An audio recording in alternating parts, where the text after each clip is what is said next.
Bonjour tout le monde. Vous êtes avec votre prof de maths, Math, qui vous simplifie au maximum les maths.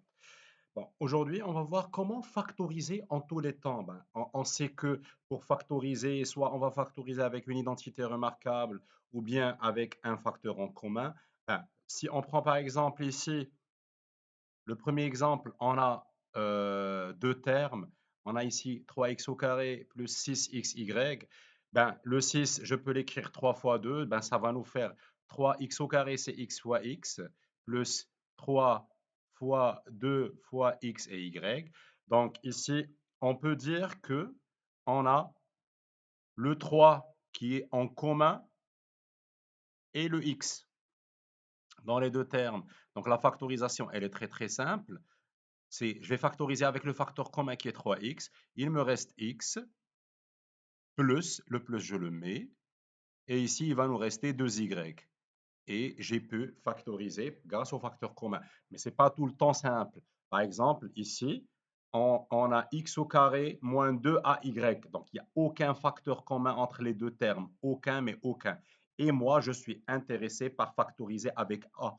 Sachez que oui, c'est possible de factoriser avec a, même si a, elle n'est pas dans le premier terme. Je fais comment? C'est hyper simple. Je vais écrire a, je vais ouvrir ma parenthèse. Ici, j'avais x au carré. J'avais pas a. Donc, si moi, je factorise avec a, il faut que je divise par a. Et c'est ça l'astuce qu'on doit connaître. C'est-à-dire que a, si je n'ai pas a, dans mon premier terme, je vais diviser par a.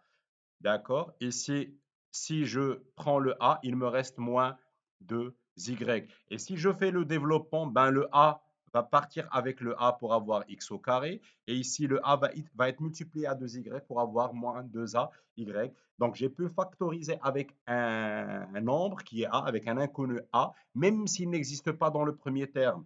Vous voyez, c'est un tout petit peu magique. Prenons ce troisième exemple. Ici, par exemple, on a moins 3a plus 11b moins 7c, par exemple. D'accord? Et je souhaite faire une factorisation. Entre les trois termes, je n'ai aucun facteur commun. Mais moi, je suis intéressé, par exemple, je veux factoriser avec moins 3a. Avec le premier terme, c'est possible. J'écris moins 3a. Il me reste combien? Il me reste 1. Et 11b, je n'avais pas moins 3a comme étant un élément de 11b. Donc, je dois diviser par 3a.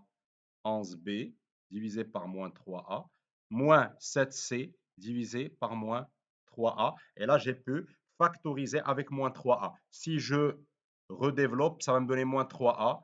Ici, ça va partir avec ça. Et celui-là avec celui-là. Donc, j'ai pu factoriser avec moins 3a. Sachez aussi que je peux factoriser avec quelque chose qui n'existe dans aucun terme, hein. C'est-à-dire que si on prend par exemple ici, j'ai le premier terme, deuxième terme, troisième terme, moins 5a moins 3bc plus c carré. Moi, je suis un tout petit peu foufou, j'ai envie de factoriser avec racine de 7.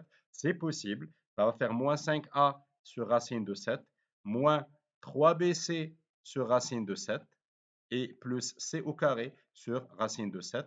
Donc, à chaque fois que je veux factoriser avec quelque chose qui n'existe pas dans mon terme, je dois diviser par ce quelque chose et c'est ça l'astuce d'aujourd'hui. D'accord? Ici, si je simplifie, le moins racine de 7 avec moins racine de 7, toujours moins racine de 7 avec racine de 7 avec racine de 7 et je me retrouve avec mon écriture, chose qui est magique. Vous étiez avec votre prof de maths, Math, qui vous simplifie au max les maths. Merci beaucoup.